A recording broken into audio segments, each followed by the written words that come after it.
tadinya rencana aku mau di Indonesia aja S2-nya, tapi kata beliau kecil di sini Iya, gitu kan. betul. Jadi suruh ke sana dan akhirnya dapat beasiswa, itu beasiswa dari kampus.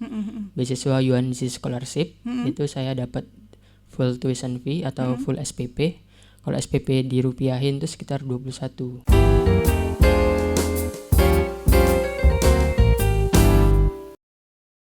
Assalamualaikum warahmatullahi wabarakatuh. Hai Sobat Polinila dan juga calon-calon mahasiswa vokasi yang ada di seluruh Indonesia. Nah, bersama saya Windy Hanifah, kali ini tema podcast Polinela ini adalah kata alumni. Di sini kita akan kupas tuntas bagaimana sih TRKI dan juga lulusan dari TRKI. Untuk mendukung acara ini, kita datangkan tamu luar biasa loh. Siapa dia? Siapa coba tebak? Nah, ini dia, Tara. Hai. Ya, ini adalah Mas Adit, merupakan salah satu alumni dari TRKI, yakni Prodi Teknologi Rekayasa Kimia Industri. Kita sapa dulu yuk. Hai Mas Adit. Hai Mbak. Gimana kabarnya? Alhamdulillah baik. Alhamdulillah, luar biasa ya. Iya. Long time no see ya kita. Iya. Sudah berapa bulan kita enggak bertemu? 6 bulan sekitar. Oh iya. Dari lulus. Ya dari lulus ya. Iya. Ya. Mas Adit, sekarang sibuknya apa sih Mas Adit? Kalau sekarang sibuknya ngurus berkas. Ngurus berkas. Iya, Berkas apa? Berkas untuk lanjut studi. Wih, mantep ya, sobat-sobat semuanya. BTW Mas Adit, kan Mas Adit udah lulus, tapi kita belum tahu nih ceritanya gimana Mas Adit ini bisa masuk ke TRKI atau bisa masuk ke Polinila. Boleh ceritain sedikit nggak sih secara singkat? Ya dulu tahun 2018 saya masuk di Politeknik Negeri Lampung itu melalui jalur PMDKPN atau sekarang disebut SNPN atau lain sebagainya. Nah itu sebuah jalur undangan dan saya merupakan salah satu siswa yang mendapatkan bidik misi. Kalau sekarang keren. KIP kuliah. Keren. Sampai akhirnya masuk di TRKI pilihan pertama. Wih. Dan itu masuk dan akhirnya menjalani aktivitas seperti biasanya seperti teman-teman lainnya, nongkrong, belajar, dan ada beberapa ikut lomba, dan salah satunya ikut lomba, ya cita-cita ikut lomba PKM, dan akhirnya di tahun-tahun terakhir sebelum lulus itu akhirnya terkabulkan, jadi bisa lolos PKM sekaligus 2, dan itu sebagai modal saya untuk bisa keterima di S2 ini gitu. Oh wow, itu salah satunya. Keren. PKM-nya berarti ikut dua kali ya? Iya, ikut 2 kali, 2020 sama 2021. Wah, keren banget. Caranya masuk bisa gabung ke KIP ya? Iya. Itu gimana Mas Adit? Itu yang penting kita ngurusin berkas-berkas, di sekolah, habis itu kita pengajuan, dan itu juga saya di teman itu belum semua keterima di bidik misi itu belum tentu walaupun gitu. kita ngajuin gitu. Nah, tergantung dari kitanya, tergantung dari prestasi kita yang pastinya gitu. Oh, berarti harus ada syarat prestasi. Itu dari SMA atau dari gimana? SMA? Oh, dari SMA. Iya, dari SMA. Wah. Nah, Mas Adit. Ya. Lanjut ya Mas Adit. Ya. Anyway, setelah masuk di Polinela jurusan TRKI, gimana sih kesan-kesannya? Kesan-kesannya yang pastinya kenapa saya masuk jurusan TRKI dulu ya. Iya. Nah, saya di awal itu emang udah merancang saya setelah lulus mau jadi apa. Oh, gitu. mantap. Ya, jadi makanya saya masuk TRKI, kenapa nggak prodi-prodi lain atau universitas lain. Jadi saya masuk itu pengen langsung kerja gitu, dan akhirnya terkabulkan setelah saya ketok sidang lulus. Di tanggal 28 Juli saya lulus, di tanggal 8 Agustus saya langsung kerja. Gitu, dan itu ya alhamdulillah kabar baik lah buat saya juga sama keluarga juga, bosnya langsung kerja gitu tanpa nunggu wisuda. Jadi setelah lulus ketok sidang Palu udah langsung kerja gitu. Jadi anyway, sekarang ini Mas Adit posisi sudah diterima bekerja? Ini alhamdulillah saya udah resign dari tanggal 21 Kenapa? Januari, karena saya yaitu ngurus berkas sendiri gitu. Ngurus berkas untuk S2? Iya, ngurus berkas untuk S2 Wah, sendiri. hebat, Jadi kemarin baru pulang dari Banyuasin, itu saya kerjaan di Banyuasin, dan pulang itu tanggal 25 22 pulang, tanggal 23 langsung berangkat ke Jakarta untuk ngurusin. Oh, sebenarnya Gitu. posisi pekerjaannya di industri apa? Industri kelapa sawit. Wih, keren loh udah ya. Iya, saya bagian analis laboratoriumnya. Wah, Gitu. keren banget, mantep. Iya. Setelah itu resign, habis itu masuk S2 sekarang ini ya? Iya, benar. S2-nya di mana, Mas, kalau boleh tahu? S2-nya di Yuanzi University, itu di Taiwan. Wih, di Taiwan. Ya. Keren ya Sobat Polinela semuanya. Caranya masuk ke S2 itu gimana prosesnya, Mas? Prosesnya yang pastinya kita dari awal ya Bu ya. Dari awal ada salah satu dosen, saya sebut itu Ibu Yeni Riawulandari. Saya selaku pribadi dan keluarga itu terima kasih kepada beliau, karena beliau yang mendukung penuh atas apa yang saya jalan selama ini. Jadi beliau percaya bahwasanya saya bisa gitu. Akhirnya dia bilang udah diurus aja yang murah-murah dulu, kayak bikin paspor, terus ijazah Polinela di bahasa Inggrisin gitu kan, yang murah-murah ya, nggak nyampe 1 juta lah kayak gitu kan. Jadi udah saya susun. Akhirnya di bulan September itu ada pembukaan, dan pembukaan itu saya di akhir-akhir karena saya sibuk kerja segala macam. Jadi yang penting saya udah lega di situ. Habis itu saya daftar, dan akhirnya alhamdulillah dari 6 orang, entah itu karena saya masuk international student, jadi entah itu 6 orang dari negara mana aja yang masuk di jurusanku, dan itu yang terima cuma aku gitu. Wih, Itu ada banyak seleksinya pastinya gitu. Jadi yang paling utama yaitu dari prestasi di kuliah, di kampus. Terus ada sesi interview juga, interview dari pihak sananya juga. Pas itu posisinya lagi kerja, dan itu saya benar-benar izin 2 jam untuk fokus untuk interview itu gitu. Dan alhamdulillah dari pihak perusahaan mengizinkan gitu. Oh gitu prosesnya. Kalau misalkan syarat berkasnya kira-kira apa aja? Untuk syarat berkasnya yang pasti itu TOEFL atau apa gitu? kalau TOEFL iya pasti. Itu TOEFL kalau di Taiwan tuh 400-an. 400 TOEFL. Iya TOEFL itu. Terus ya itu paspor, ijazah bahasa Inggris segala macam. Terus kayak LOE berhubung saya di sini minta sama Pak Direktur sama dosen-dosen lainnya, itu saya juga dapat dari situ. Nah ya alhamdulillahnya dibantu gitu. Gitu. Kalau untuk di sana nanti ada program, kalau di Indonesia kan ada program KIP. Kalau di sana gimana, Mas? Kalau mandiri. Sepertinya nggak ada sih Bu. Di sana tadinya rencana aku mau di Indonesia aja S2-nya, tapi kata beliau kecil di sini gitu. Betul. Jadi suruh ke sana, dan akhirnya dapat beasiswa dari kampus.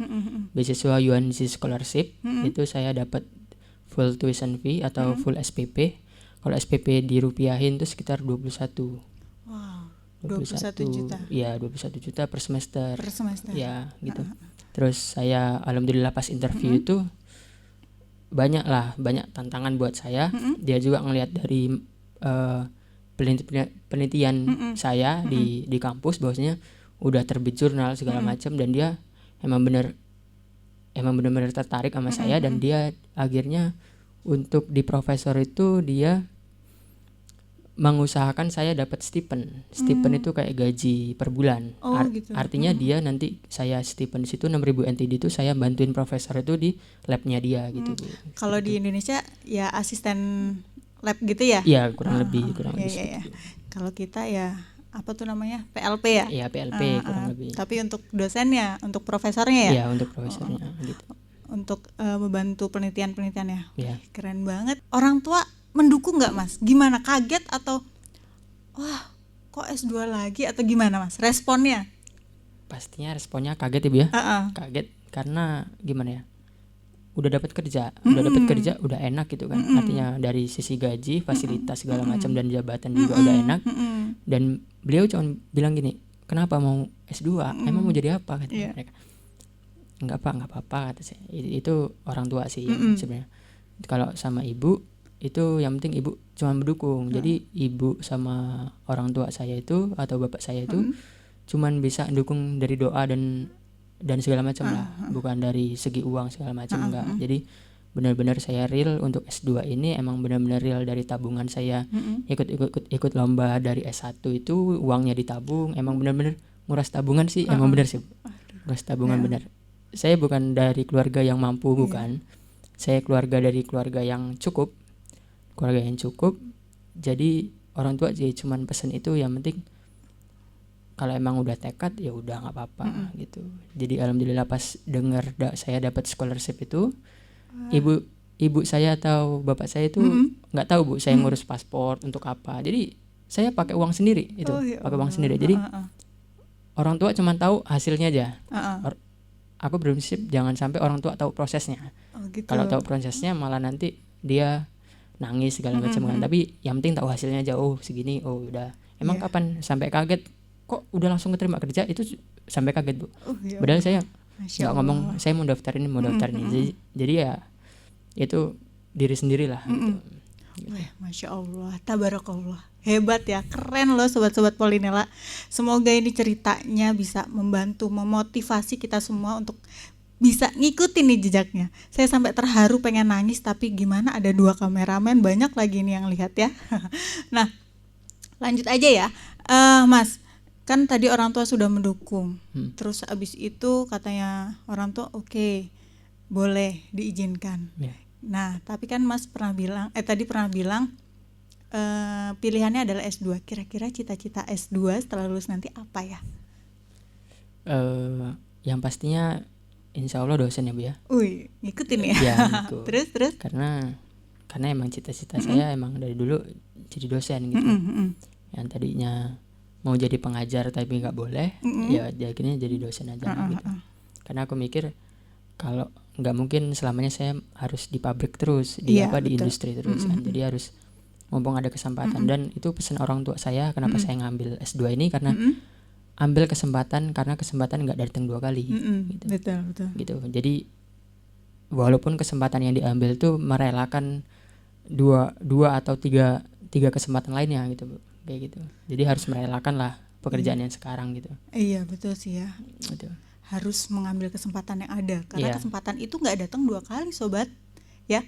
Mas, actually nih Mas, setelah lulus dari TRKI sulit nggak sih kira-kira dapat kerja itu? Kalau saya pribadi nggak sulit Bu. Nggak sulit ya? Nggak sulit. Ada nggak sih kata-kata semangat untuk teman-teman adik-adik tingkat Mas yang saat ini sedang berjuang PKL atau sedang berjuang skripsi bahkan, ada nggak sih kata-kata semangat untuk mereka? Oke, untuk teman-teman seperjuangan ya Bu ya. Aku menyebutnya teman-teman seperjuangan karena saya juga masih kuliah ini. Kuliah nanti. Kuliah nanti. Nah, jadi awal kita ngikutin air nggak apa-apa, tapi setelah sampai ujung jangan ngikutin air itu. Kamu punya tujuan masing-masing gitu. Jangan ngikutin air mengalir. Kalau di awal nggak apa-apa kita ngikutin air mengalir, tapi mau sampai finish kalian jangan sampai lah ngikutin air gitu. Udah gitu aja. Awal kita boleh ngikutin air, selanjutnya jangan sampai kita terbawa air. Iya, gitu bener. ya? Iya benar. Oh, maksudnya gini nih, mungkin ya, jangan flat aja deh gitu ya. Harus tetap semangat. Apapun rintangannya hajar terus. Oke ya, gitu ya. Nah, kalau misalkan udah ada kata-kata untuk teman-teman seperjuangan, ada nggak sih kata-kata untuk atau kesan-kesan untuk para dosen TRKI sendiri atau dosen TRKI ini galak-galak gitu, ada nggak gitu? Yang pastinya dosen TRKI itu the best lah Bu ya. The best ya. The bestnya gimana the bestnya? Karena nggak ada jenjang dosen sama mahasiswa. Jadi sama-sama benar-benar pure, emang kekeluargaannya ada gitu. Jadi kami pun di belajar di TRKI ini emang benar-benar semangat. Kalau misalnya pernah nggak ngumpulin tugas terus dimarahin dosen? Kalau ngumpulin tugas mungkin deadline ya Bu ya. Karena emang banyak kerjaan juga gitu. Jadi ya kadang-kadang gitu cuman diingetin lah, bukan dimarahin. Cuma diingatkan. Apa cerita lucu dari Mas Adit, dari pengalaman Mas Adit sewaktu Mas Adit duduk di bangku kuliah TRKI Polinela tentunya? Cerita lucu mungkin saya cerita lomba aja Bu ya. Iya, boleh. Nah, cerita lucunya ini lomba pertama kali itu coba-coba Bu. PKM? Iya, PKM itu coba-coba di tahun pertama gagal, di tahun kedua gagal, di tahun ketiga saya nggak ngarepin 2 langsung lolos. Akhirnya kok 2, jadi ketawa semua, kok dua gitu kan.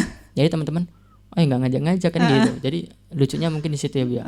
Karena saya udah ngajak teman-teman, padahal udah gabung dan akhirnya yang lolos ya punya saya itu gitu. Lah terus Mas Adit sendirian PKM-nya atau Enggak, sama tim juga? Oh sama tim. Iya sama tim. Timnya siapa aja? Boleh disebut gak?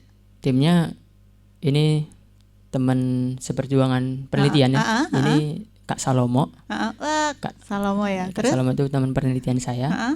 Dan yang itu Kak Sunarsi itu dari PMIP gitu. Dan Kak Aan, Kak Julian itu juga teman-teman seperjuangan penelitian lah gitu. Keren ya, keren ya sobat ya, pengalamannya luar biasa. Semoga bisa jadi motivator untuk kita semua. Kalau misalnya nih Mas Adit sudah berangkat ke Taiwan. Kalau kangen sama orang tua gimana? Pastinya video call aja Bu ya, karena saya punya tekad saya di Taiwan itu nggak bakal pulang. Kenapa? Nggak bakal pulang, maksudnya nggak bakal pulang sampai lulus. Oh, kirain mau netap di sana. Karena saya di sana tekadnya harus sampai lulus. Gitu. Oh iya, bagus. Mungkin ya dari video call, apalagi saya berangkat ini nanti pas Lebaran kan, mau Lebaran saya berangkat tanggal 6 dan itu sebentar lagi Lebaran kan, pasti dari orang tua juga agak gimana kan, ya pastinya mau gimana, mau nggak mau ya harus gitu ya harus terbang gitu. Tapi ada rasa sedih nggak Mas mau ninggalin nih? Ya pasti untuk sedihnya mungkin udah ada lah ya Bu ya, ada aja, tapi ya gimana ya, harus direlakan gitu. Iya, untuk menggapai cita-cita ya. Harus direlakan gitu. Apalagi mau Lebaran, mau puasa, ya kan, puasa di sana sendirian nanti siapa yang masakin? Ya beli jajan bisa ya? Iya, beli jajan bisa. Ini kan bentar lagi berangkat ya Mas, tanggal 3. Udah ada teman belum di sana?